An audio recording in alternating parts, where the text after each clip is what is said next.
The biggest fear I see in people, bigger than the fear of dying, is being alone. Is being alone.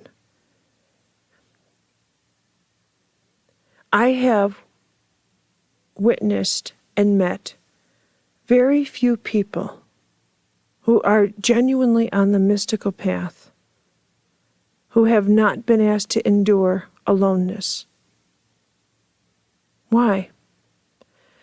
In the Christian tradition, I'm sorry to say, this whole idea of aloneness surfaced because of the Augustine theology that being close to someone was a sin because it got you into the carnal side of life.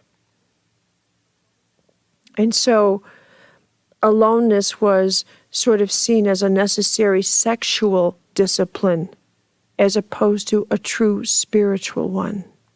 But it is necessary to endure aloneness because you must be able to wait for the voice of God. And how do you do that?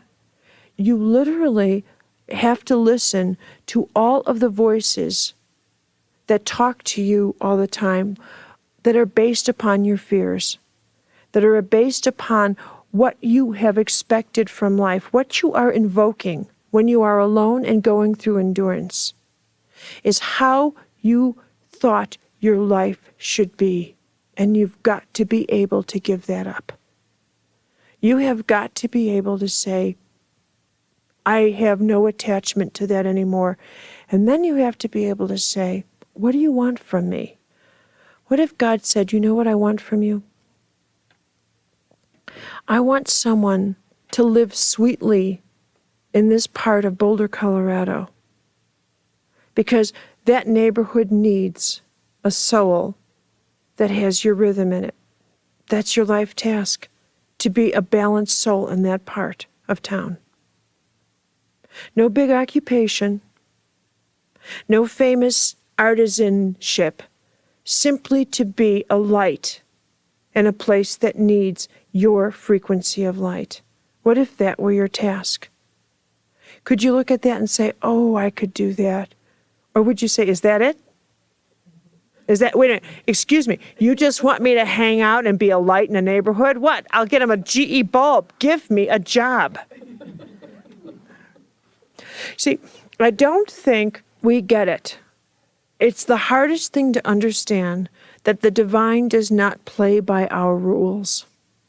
That is the most difficult thing for us to understand. And so we are continually expecting God to operate by our banking rules, by our reward and punishment system, by our human rules, by the way we've ordered life here, which is why we expect God to reward us with life here for deciding to follow God. When in fact, what we're born to do is to get to know our shadow side.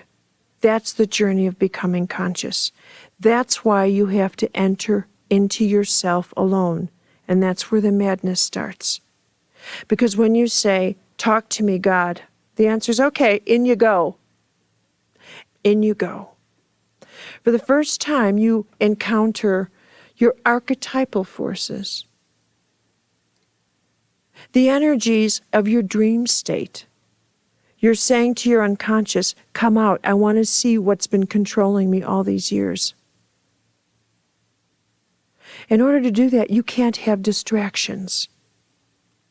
You can't have ordinary distractions. And yet, look at the challenge we have.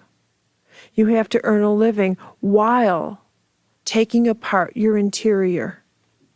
This is no small task today.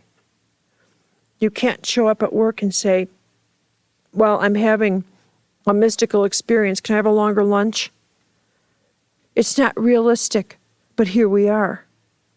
And in entering into yourself, what you recognize is you're going into that place where you're asking to see, can I live and accept any order God gives me?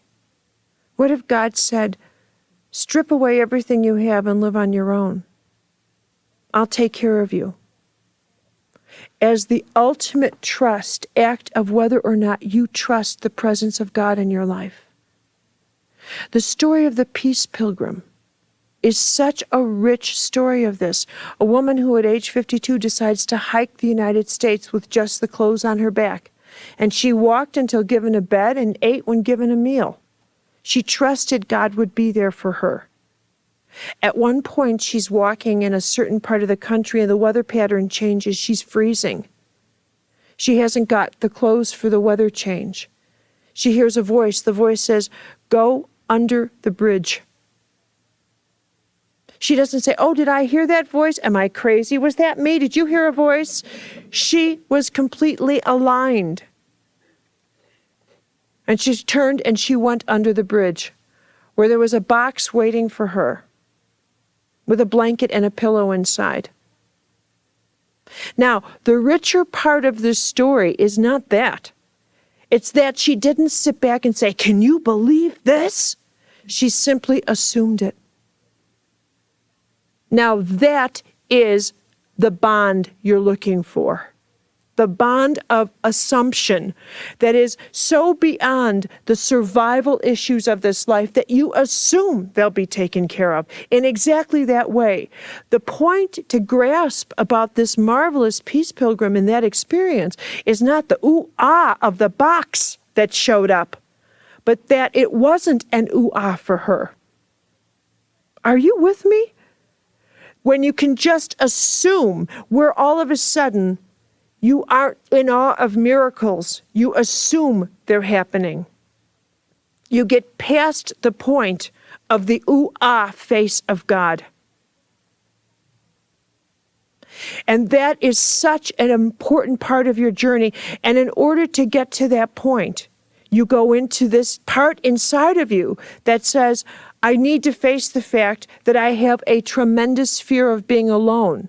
You need to look at that fear, and you need to look at how that fear determines your prayers. You need to look at how that fear determines the choices you make in your life and how you allow distractions to happen because you're afraid of being alone. You need to look at what being alone brings out in you. Does it make you depressed? Does it make you feel unloved? Does it make you unloving? Does it make you begin the question of there's something wrong with me? I'm doing something wrong. How does it make it talk to you? How does being alone trigger what kind of dialogue inside of yourself? Keep a journal. Note that. Instead of looking at it as a time of fear, call the shots the way they are. Just say, I'm in alone time. It's necessary. It's difficult. And I'm here. I'm with it. I accept this. Enter in it with strength.